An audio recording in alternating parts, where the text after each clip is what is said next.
Welcome to Sound Bites, hosted by registered dietitian nutritionist Melissa Joy Dobbins. Let's delve into the science, the psychology, and the strategies behind good food and nutrition.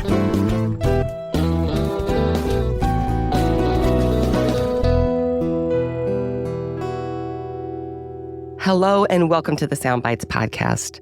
Today's episode is about weight gain, specifically people who are trying to gain weight.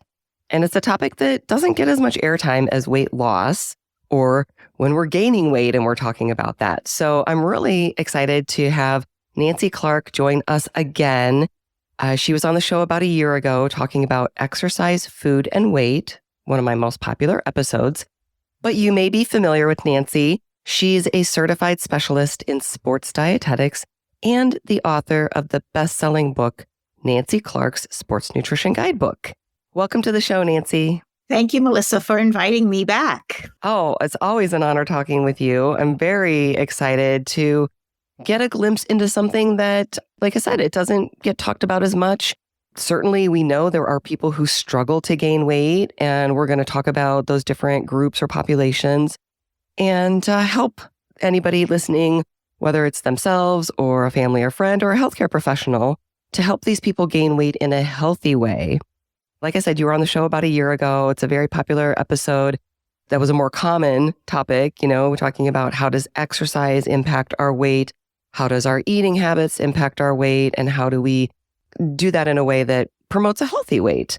But as I always say, I'm not a sports nutritionist. I'm not an expert in this area. So I always find it fascinating. And we are submitting this episode to the Commission on Dietetic Registration for one free CEU for registered dietitian nutritionists, dietetic technicians registered, and certified diabetes care and education specialists. So if that is of interest to you, stay tuned for that. Now, Nancy, I would love for you to share a little bit more about your background. And you're famous to a lot of people, but some people may not be familiar with you.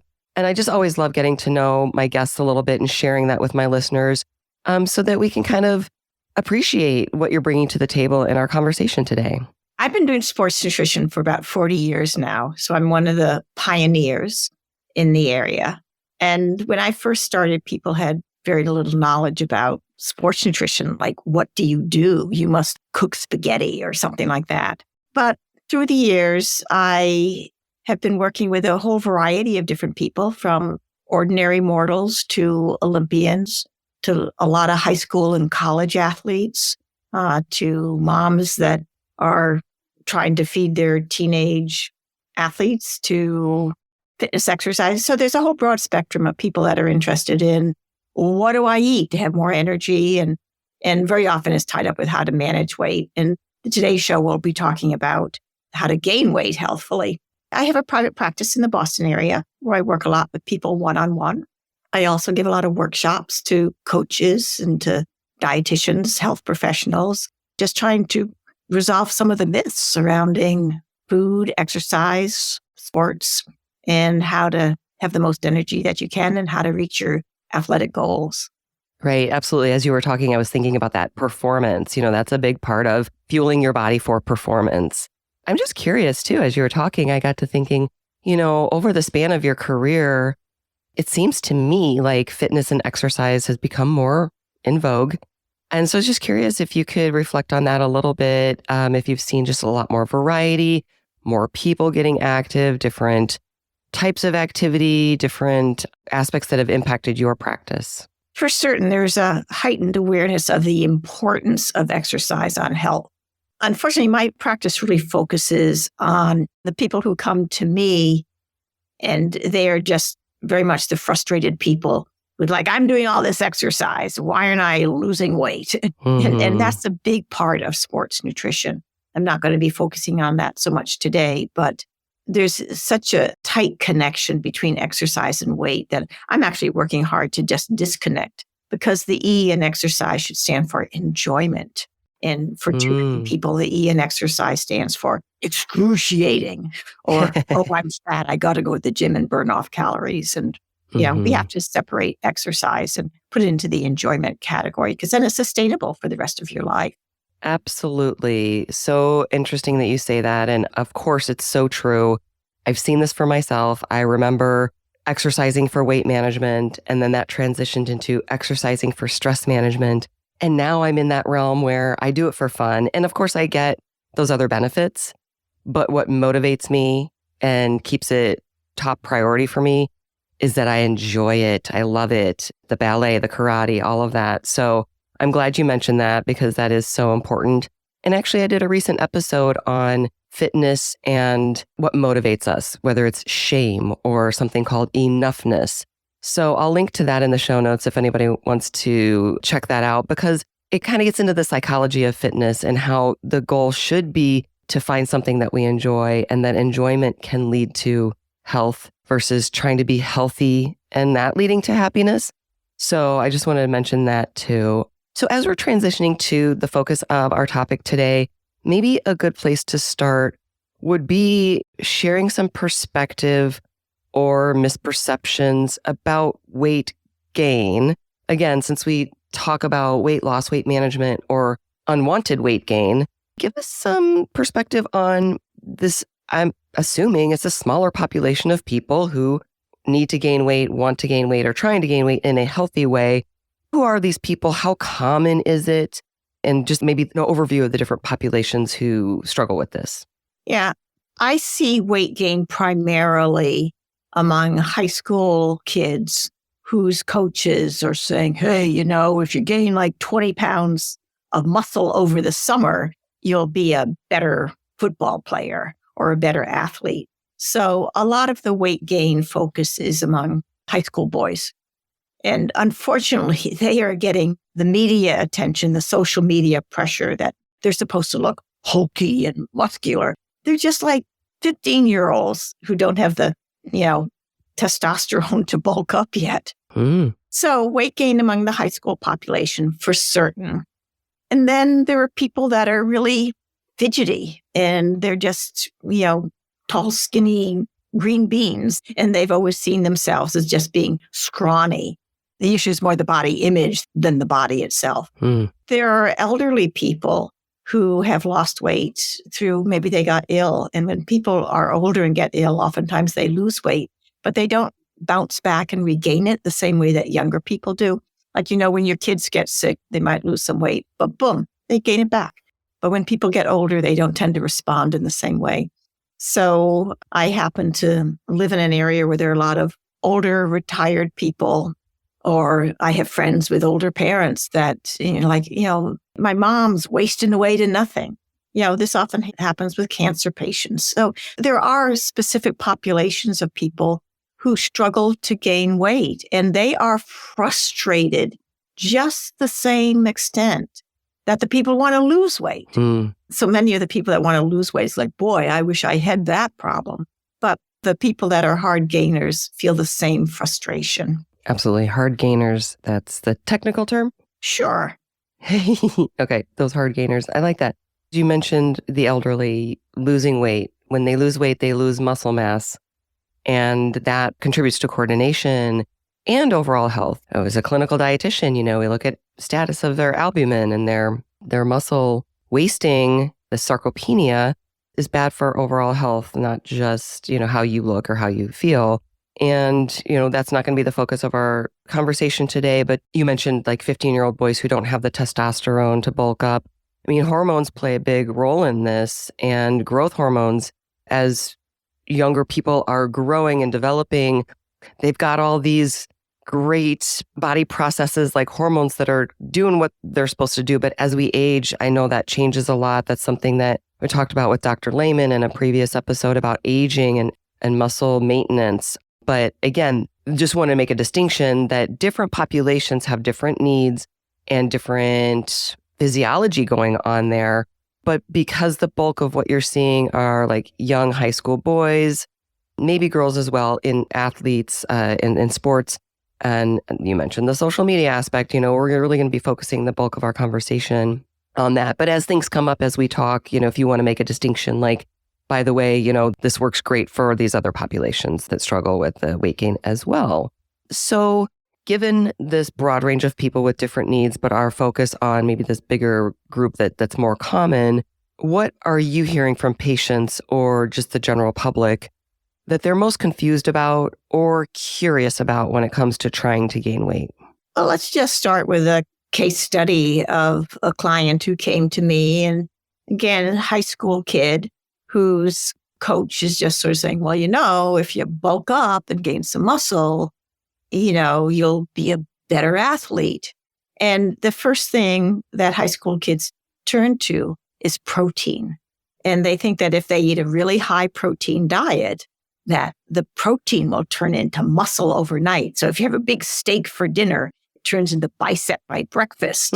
No, that doesn't quite happen that way. But in this day and age where food is expensive, any parent of teenage eating machines isn't wanting to serve their kids tons of meat because it'll just break the budget. So the first myth that I dispel is that, you have to eat a really high protein diet in order to build up muscle. You need adequate protein for certain, but excess protein does not turn into extra muscle. In fact, if you fill up on excess protein, you're eating more meat or chicken or fish and less potato or rice or pasta. And the carbohydrates are what fuel your muscles. And in order to do the strength training, the resistance exercise that builds muscles, you need to have a carbohydrate-based diet. I see a lot of high school kids who and this doesn't relate to just high school kids, but anyone that wants to gain weight, that's just eating way too much protein. And they aren't fueling their muscles the way that they should to be able to get the most out of their weight workouts. So exercise builds muscle.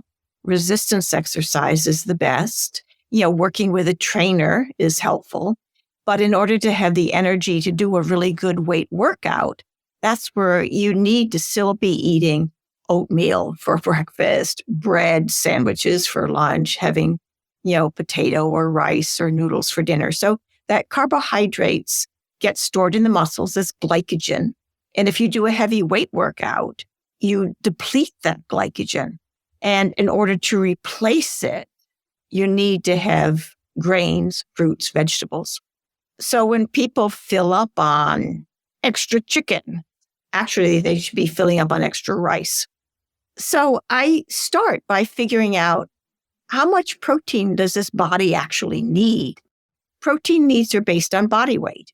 So for someone who is active and growing, a teenager might need 1.5, at a high range, 2 grams protein per kilogram of body weight, which is about 0.5 to 1 gram protein per pound. This is a very generous range, given that the RDA is like 0.4 grams protein per pound. So it is true that when you're building muscle, you need a little bit more protein, but you don't need gobs more. That's where people make mistakes. That's the biggest misconception you're seeing out there. That is the biggest misconception. And so by telling them, okay, so I estimate their protein needs, and someone who weighs, say if you take a high school kid who weighs 140, they might need 70 to, just on a very generous level, 70 to 140 grams of protein per pound of body weight. And then I look at, what are you eating? Well, they're having, eggs for breakfast. They're eating yogurts for snacks. They're drinking milk with their meals. They're having, 2 or 3 chicken breasts. They're having this really high protein diet. They're already getting double what they need. So it's like, whoa, what makes you think you need protein powders and protein shakes now? You're getting plenty through food. And unfortunately, people seem to trust protein powders more than they trust food these days. But it's not just food, it's the food matrix. That food comes with more than just protein. When you have chicken, it's not just protein. It's got other vitamins and minerals and nutrients in it. If you get protein from hummus or from chili, again, there's other nutrients that come along with it. So I'm a real big advocate of teaching people that food works and that even athletes who want to gain weight can get the protein that they need through food. If they feel as though they need a supplement, if that's how they want to spend their money, who am I to argue? And for some people, it's convenient. But for the most part, for growing teenagers who are eating machines, they'll get more than enough protein through their diet. Right. So it sounds like if they include some protein and some carb at every meal and maybe have more carbohydrate-rich snacks, then maybe that would be a better balance. I always look for carb-protein combinations because carbs fuel the muscles. Protein builds and repairs the muscles. And, athletes actually want 3 times more carbs than protein. But what do? They have 3 times more protein than carbs. So the other piece that's missing, the other that really needs to be addressed is protein timing. Okay. So if you see eating as a timeline, most athletes eat 4, 5, 6, 7 times a day. They have breakfast, snack, lunch, snack, dinner, snack.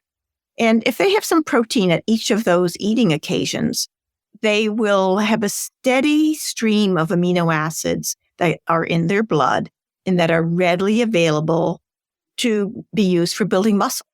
When people get older, if we sort of shift gears looking at grandma who needs to gain weight, what does she do? She has toast for breakfast, vegetable soup for lunch, and chicken for dinner. And the only time that she eats protein is with dinner at the end of the day. And she's missing many, many hours without adequate protein to help keep her muscles from breaking down, to say nothing of building up. So different populations, again, there are different discussions regarding their protein intake. Now, grandma perhaps could benefit from a protein supplement. Mm-hmm. Maybe it'd be easy for her to mix some protein powder into her oatmeal, or maybe to, sip on a protein shake instead of just having some tea. With her, I might consider a protein supplement as a quick and easy option that's better than nothing. Whereas we're the teenager, I say, whoa, let's just make sure you're having some banana with peanut butter on it, having your apple with cheese with it, snacking on trail mix, Mm-hmm. and having them think about putting peanut butter on their toast instead of butter, having more milk with their meals. Mm-hmm. There are lots of just food strategies that a teenager might not think about. So for them, again, I really focus in on the food aspect. Mm-hmm. Yeah, thank you for that explanation and that distinction. It is interesting. I'm not grandma yet, but I'm in my mid-50s. Woohoo. And I found, oh gosh, a glass of milk with a meal can bring me up to that protein level that I need. It's like, wow, that's kind of by design. It's kind of interesting. And if you take your protein needs, like I say, when I work with my clients one-on-one, I estimate their protein needs. So let's just say an average woman, a generous amount of protein would be 80 grams a day. And you divide that into 4 meals, breakfast, lunch, afternoon snack, dinner, then you've got like a target of like 20 grams protein per meal. Then you start reading food labels and you see, 3 eggs, that's 20 grams of protein right there. Maybe I don't need that protein shake along with my breakfast. Or you look at a can of tuna fish. Oh, there's 25 grams of protein there. Mm-hmm. I guess I don't need a protein bar for dessert. Yeah, I'd much rather eat can of tuna than a protein bar for sure. Yeah, it's giving people a context and targets. The kids that I work with that want to gain weight, they appreciate the nutrition education because all they're hearing is the headlines, eat protein, build muscle. Mm-hmm. No, you already are eating protein. Let's do the exercise component of it. That's what builds muscle. And to have the energy to do that, let's give you some grains and fruits and vegetables. Well, yes. Anybody who's trying so hard and making so much effort is thrilled to get the education, I would think, and be able to make the most of their efforts. I have a quick question for you before we kind of move on to more about specific carbs. I know you've got some interesting thoughts on juice that I want to hear about, but what about refueling after the workout? You mentioned protein timing throughout the day. I know that this was a downfall for me when I did my triathlon. I did not refuel properly after I worked out. But with these teenage boys and girls maybe as well, but at this age population, if they are doing strength training and other types of workouts, do they need to think about anything after that workout? Well, certainly recovery refueling is important. Say they're working out after school and then they go home and they have dinner. That dinner will refuel them. If they're working out and then there's going to be 2 or 3 hours before there's a meal, they certainly need to eat something a little bit sooner than that. An excellent recovery food is chocolate milk because it's the perfect ratio of carbs and protein. It's 3 times more carbs than protein. And so it gives them really high quality protein, which you get in milk. I mean, people buy, whey protein powder. Well, they don't know whey is in milk. When you drink milk, you get whey, you also get casein. Plus you get all these other nutrients that you need for good health. After people work out, they tend to be thirsty. And when people want to gain weight, I'm a big advocate of fluids because they may not be hungry yet, but they would be thirsty. So, chocolate milk is an excellent carb protein combination. But in general, fruit juices are one of the easiest weight gain drinks around because I see these athletes that are walking around with their jugs of water. They'll carry around a gallon of water and they're drinking water. Now, if they replace that water with juice, they're getting water, but along with it, they're getting carbohydrates to fuel their muscles and they're getting nutrition. I mean, a glass of orange juice gives you all the vitamin C you need for the day. Juices come in many colors. You've got blueberry juice. You've got yellow pineapple juice. You've got orange juice. You've got red cranberry juice.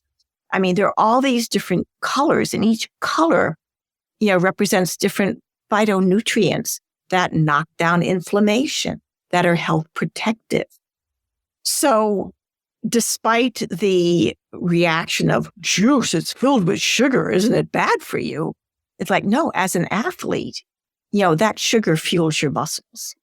And the body of athletes is very different from the body of a sedentary couch potato.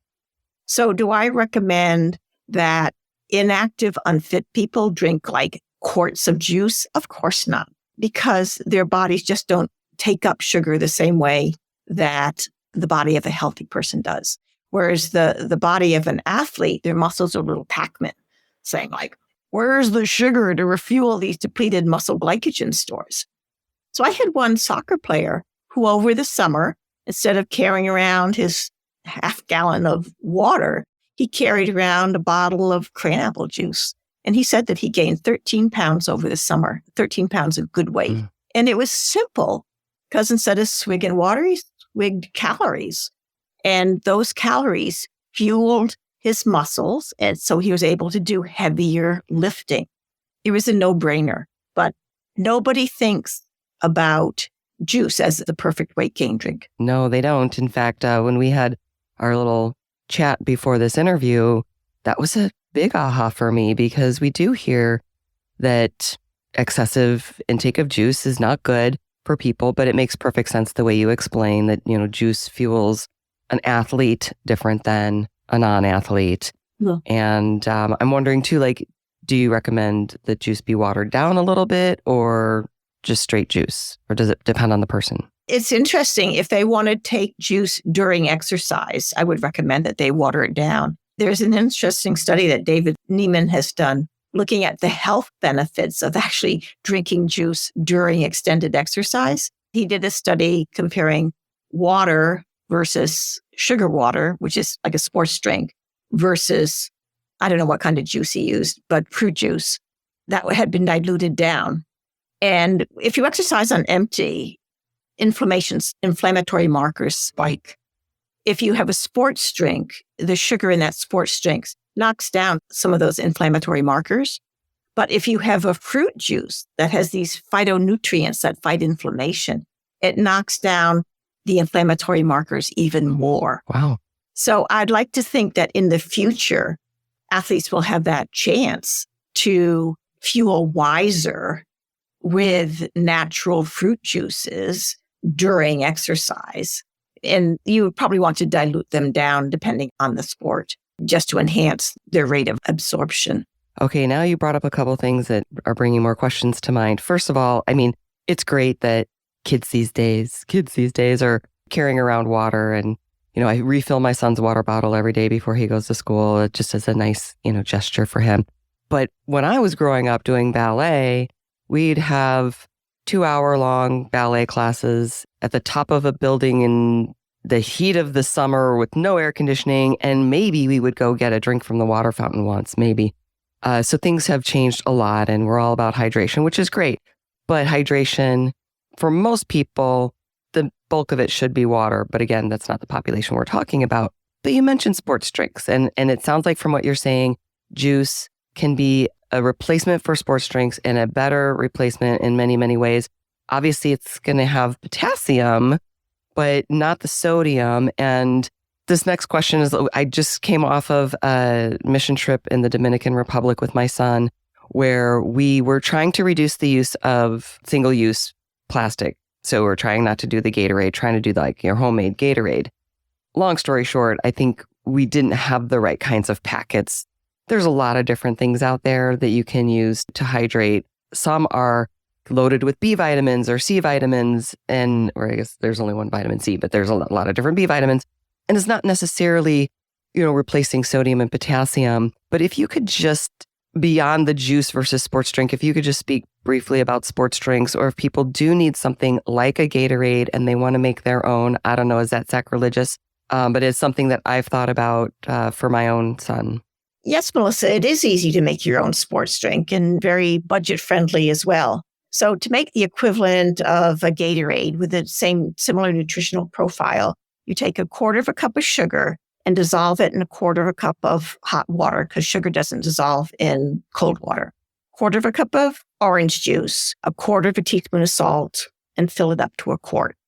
So that's 1/4 cup of sugar dissolved in 1/4 cup of hot water, plus 1/4 cup of orange juice, or juice of any flavor for that matter, and 1/4 teaspoon of salt, plus water to make it a quart. You could also do the same thing with maple syrup. Just 1/4 cup of maple syrup, 1/4 teaspoon of salt, and fill it up to a quart. So it gives you the sodium that you're needing, which is the key electrolyte of concern. Some people worry about potassium, but that's really not an issue for endurance athletes. And these recipes are in my sports nutrition guidebook, so that if you're looking for a lot of sports foods of any type, it's a good reference for you. Thank you. I mean, I love Gatorade. I love Gatorade Zero, but it does, in the summer months when my son is doing baseball and we're going through a lot of it, it does make me want to not do all the single-use plastic. So I thought there's got to be a way. And of course, I should have just emailed you. But now I share that out with my audience. We all have the magic trick. That's interesting. Homemade sports drinks to avoid single-use plastic. That's good. Yeah. But for people that want to gain weight, I mean, a lot of people that are hard gainers, they might drink a sports drink, where I'd much rather have them drink chocolate milk or a natural 100% fruit juice instead. They just get more calories in it, because a sports drink tends to be 50 calories per 8 ounces, whereas a glass of milk or juice might be 100 calories or more. And so they still get the same amount of fluid. You don't have to drink water per se to get water. You need to drink fluid. And for certain, these athletes or people that are hard gainers that want to gain weight, like say they can just swap out water for fluids with calories, and they can easily take in an additional 500, 700 calories a day. I mean, if you drink a whole half gallon extra juice, that can be, some juices have more calories than others. So if you have like a pineapple or cran raspberry or a grape, those have more calories than like an orange or a grapefruit juice or a tomato juice. Okay. So that even within juices, there's some that have more calories than others that can effectively help them to reach their goals. Yeah, and that's a great point about the fluid. I'm glad you mentioned that. As we're talking about athletes, I'm wondering, is my son an athlete? He has baseball practice or open gym or workout 3 times a week. Sometimes we do an additional workout with a strength trainer twice a week. He's got gym class in school. At what point is your child considered an athlete? That's interesting, because I can remember, I'm pre-Title IX, so I didn't grow up thinking I was an athlete, but I did all the same sports that kids do these days. Whereas my daughter, she considers herself to be an athlete. Like in third grade, she was an athlete. So this information is for anyone, recreational exercisers. It's for anyone who wants to add some bulk to their body in a healthy way. And there are people who aren't athletes. There's people that are just naturally tall and skinny. I have clients come to me who they're just ordinary mortals, but the conversation generally is, oh, I've always been skinny my whole life. I can't gain any weight. And as they're sitting in their chair, their leg is twitching, they're animated, they're shifting all around. They're just exuding burning calories as they sit in the chair. And they think, oh, I have such a high metabolism. Well, the truth is metabolic rate is actually quite stable. It takes a certain amount of energy to pump blood, to grow hair, to grow fingernails or whatever. So your metabolic rate is quite stable, but what varies is the fidget factor. And people who tend to be hard weight gainers, tend to be very fidgety and very animated. And so I'll just observe my clients as they're like sitting there twitching and moving all around, even though they're just sitting. and tell them, I say, a good fidgeter burns off a good, 300 to 700 extra calories a day. Where would you put yourself on that spectrum? And inevitably, the people that are hard gainers will say, oh, I burn off at least 700 calories a day. Ask my wife, my fidgeting drives her crazy. Yeah. And this is just something genetic. It starts at birth. How some babies just sit and coo and are very happy, barely moving, whereas others are like, wah! And they're moving all over the place. So it's just a genetic trait. It's not a right or a wrong. But for people that are hard gainers, I suggest that they just mellow out, just calm down, meditate. I was going to say, meditate. Yeah. And if they can just understand why they're having a hard time gaining weight, why they need so much more food than everybody else, it doesn't change anything, but it normalizes it. Of course I need more calories. Of course I'd burn you off more because I just never stop. The hard gainers, they can work really hard and gain weight. And sometimes they can successfully keep it on. But a lot of them, the minute that they take their foot off the pedal, they lose the weight again. Yeah, I was going to ask. Because the body has a genetic weight that it has a blueprint that is designed to be at.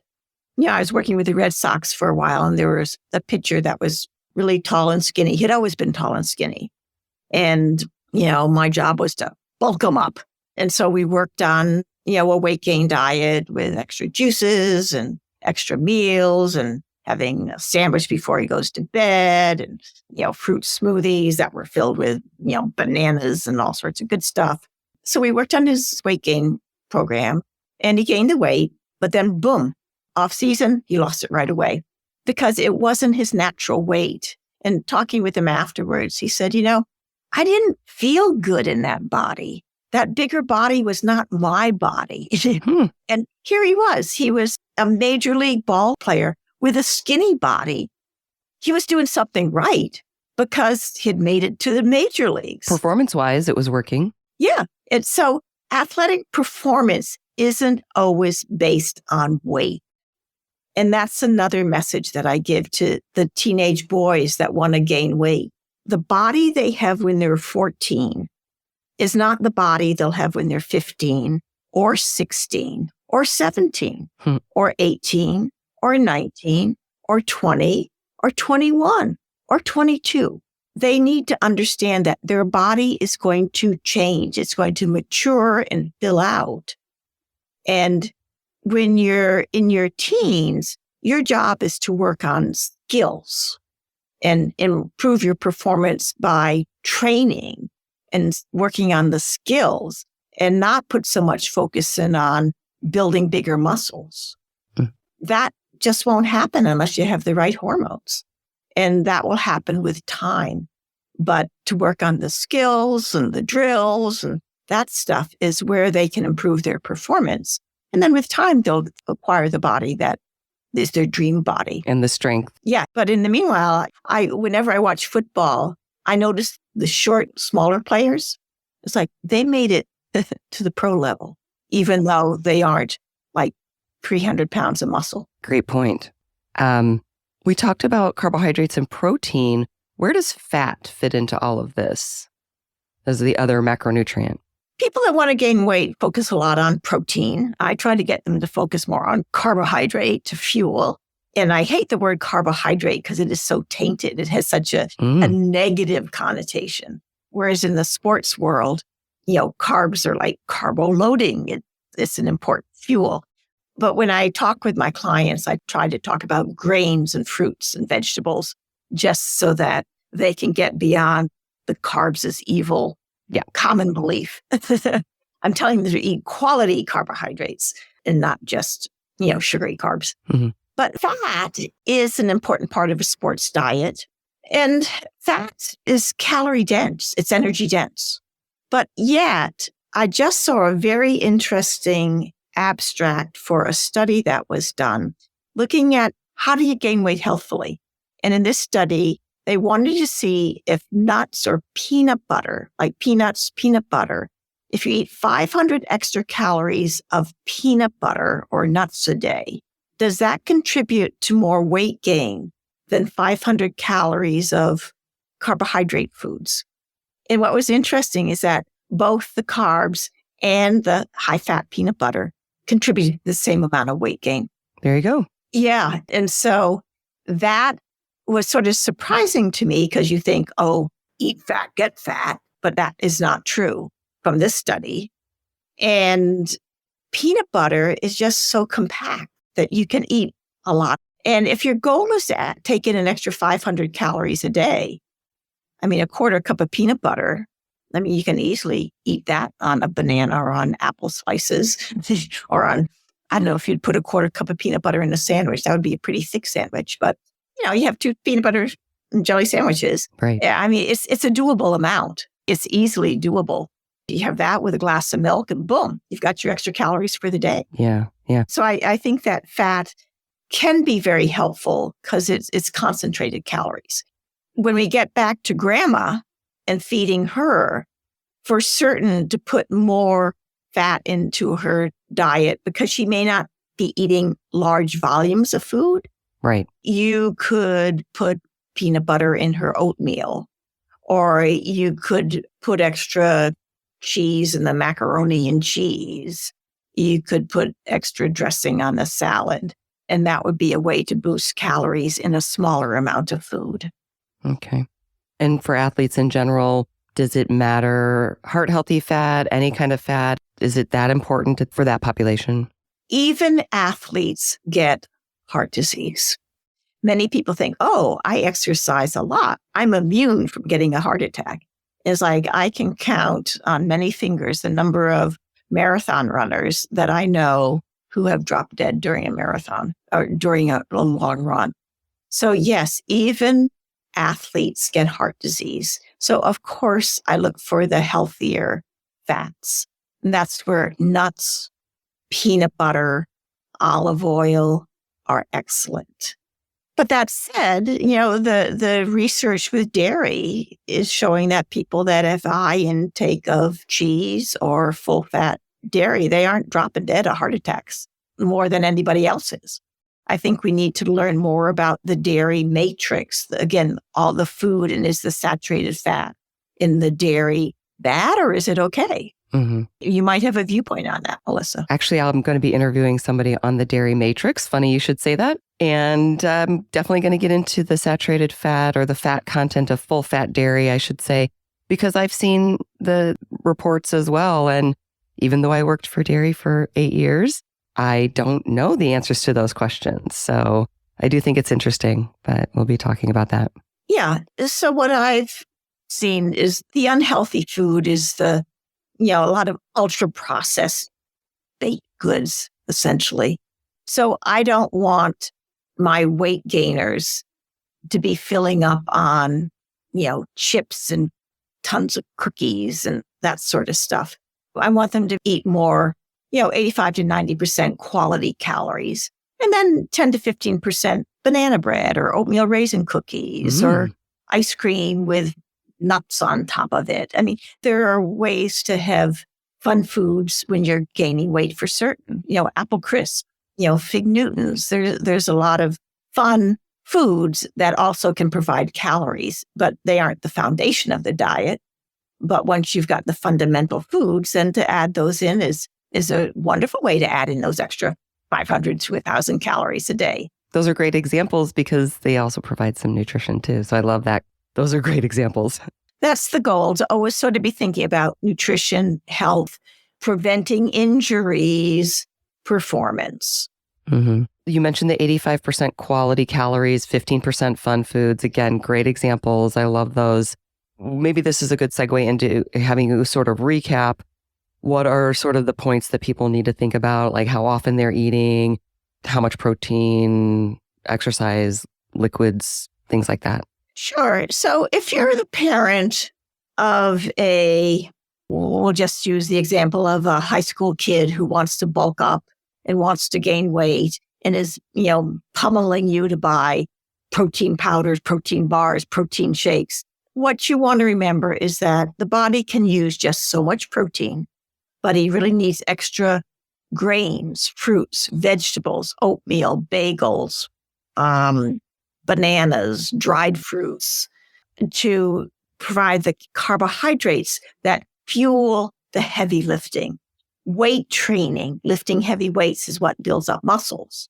But that said, your teenager needs to have the right hormones in order to build muscles. He might get stronger with weightlifting, but he might not develop the bulkiness. That will come with age. Okay. So adequate protein, some protein at each meal, probably, within 20 to 30 grams of protein per meal would be plenty. To get extra calories by drinking extra milk or extra juice, 100% fruit juice of different colors offers different anti-inflammatory benefits, because when people are exercising, things get inflamed. So that drinking juice instead of water is a really good swap for someone who wants to gain weight. Great way to get extra calories as well as the water that they need. They want to eat on a timeline, not skip meals and not skip breakfast, not skimp on school lunch just because they forgot it or they don't like it. To have breakfast, lunch, a second lunch in the afternoon. Maybe it's not a huge lunch if they're going to be doing sports, but they certainly want to fuel up before sports. Every athlete should always surround their workout with food so that they fuel up, they refuel. So maybe they have a half a peanut butter and jelly sandwich before they exercise, maybe a half of it afterwards. So to be responsible with their meal timing, and during the day, they want to make sure they're eating enough so that they aren't in energy deficit, which is muscle breakdown mode. They always want to be having protein in each of their meals so that there's a steady supply of amino acids that they're needing. And to take what they're eating now and figure out how can they add an extra 500, 800, 1,000 calories a day. That's an extra 2 to 4 pieces of pizza, the equivalent, on a daily basis. And sometimes people that are trying to gain weight, they eat a lot one day, then the next day they're not hungry. And so you sort of have to do this consistently. But this is where I really don't like to force feed, because it dysregulates instinctive eating practices. And more often than not, the people that are really skinny when they're young have trouble with weight when they're older because they're used to eating whatever they want. And then their bodies start changing. They become less active and they're used to eating whatever they want. And they get so frustrated.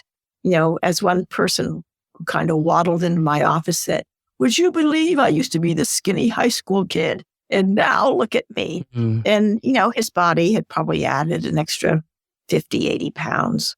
And then he was just so frustrated because he didn't know how to manage his food intake. Mm-hmm. Yeah, I know that you had mentioned to me before that you see that with some parents coming to you with a skinny kid, and you caution them not to really force feed, as you said, because it can cause problems later. Yeah, I really don't like this idea thinking that, you have to build up muscle to be a good athlete. You have to work on your skills. And athletic performance, so much of it is genetic. So if you're genetically gifted and you're well fueled and train wisely, you can excel in sports. It's the mind that makes a really good athlete, more than 10 pounds of extra muscle. Wow. There are examples in every sport of a leaner football player, a lighter hockey player, so that they've got the skills, they've got the genetics. They might not have the muscle or the weight, but they still can perform at a very high level. Great point. And something you said earlier, I wanted to come back to. You were basically talking about how upsetting it is for someone who's trying to gain weight, just as upsetting as it is for somebody who's trying to lose weight. And this example of the baseball player who did gain weight, wasn't able to, keep it on, didn't feel like himself when he had the extra weight.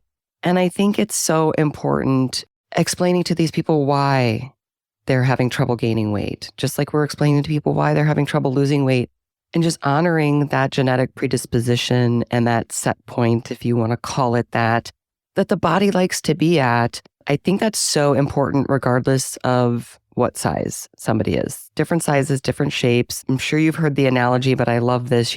We wouldn't do this to a dog. A Chihuahua is never going to be a Great Dane, right? So we've got to honor what we were born with and be the best that we can. And I think that's where body image comes in as well. And you mentioned body image early on in the conversation. It affects boys too, social media, and even just comments that family and friends make. I did do an episode on boys and body image quite a while ago. Might have to do a 2.0 on that, but I'll link to that in the show notes as well if somebody wants to take a listen, because we tend to think it's just girls, but it definitely impacts boys as well. Yeah, and there's data to back that up. I mean, the boys want to gain weight. The girls think that they should lose weight. But for the boys, it's as impactful for them, and particularly in this day of social media. I was just talking to someone the other day who had a really bad body image. He was a guy who wanted to bulk up. I said, "You spend a lot of time on social media?" He goes, "Yeah." I said, "Do you think it helps you?" No. Yeah, hang it up. Hang it up. Yeah, for sure. For sure. It's so pervasive. And I am glad that my son probably won't have as much of an impact from social media as my daughter did, but it's still an issue. And I'm glad I didn't have that when I was growing up, but I digress. A lot of the tips and recommendations that you shared about gaining weight, you have a wonderful handout. Would it be okay if I included that in the show notes for our listeners? Sure. Great. Awesome. Thank you. And I guess it also begs the question, when should somebody consider sitting down with a dietitian, obviously somebody who specializes in sports nutrition, for help?